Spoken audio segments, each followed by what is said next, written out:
There were only a few hundred Dark Angels present in the rock when Lionel Johnson awoke, but all were summoned to the chapel to hear him speak. Several dozen initiates and neophytes were milling around in the vast auditorium, but the older angels were all silent. When the lion slowly walked onto the stage and turned to address the crowd, the whole room seemed to hold its collective breath. L. Johnson winced and recoiled slightly as he looked out over the assembled Marines. Can someone turn those lights down a bit?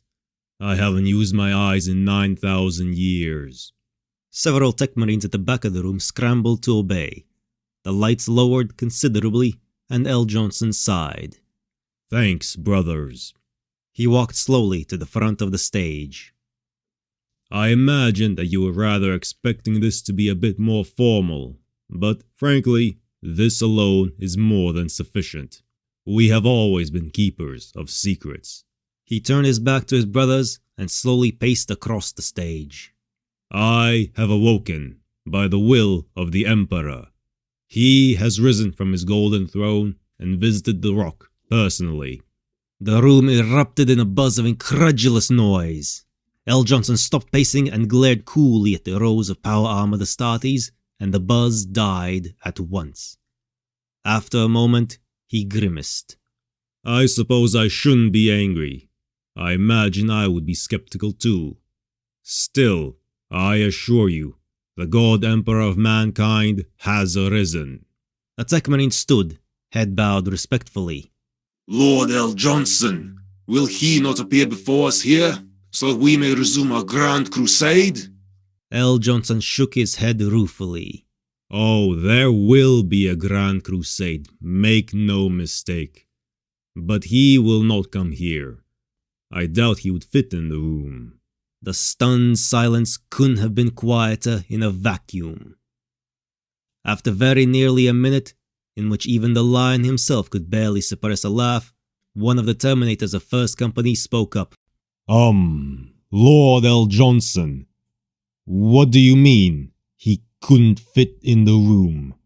I meant precisely what I said, brother, L. Johnson said with restrained mirth. He's huge. Cyber huge, one would say. Isn't he?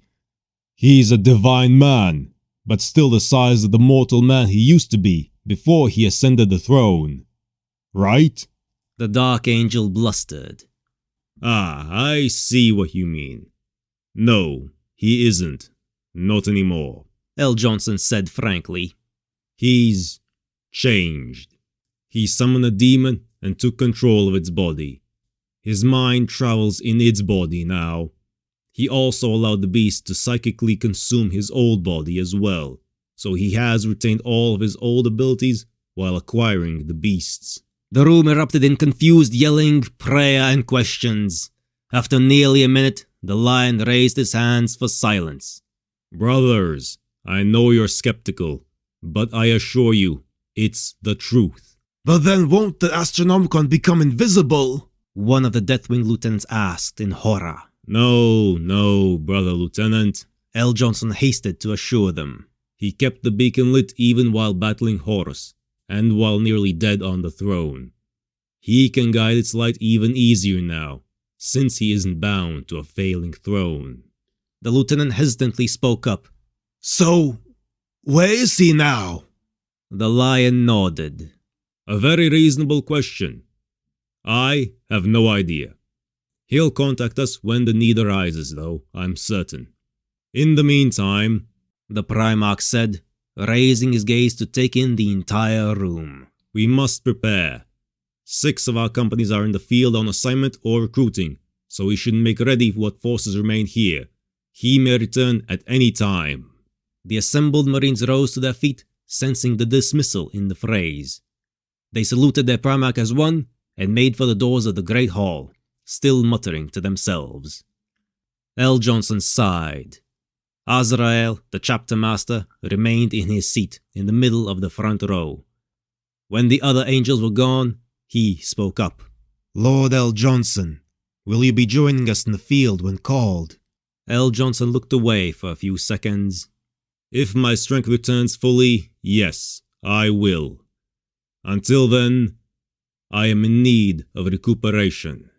I understand, my lord, Azrael said, masking his disappointment. He stood and saluted as well, then walked out with the others. The lion stood staring at the empty room for several seconds before letting out the sigh he had been holding. It would have been easier to lie, he said under his breath.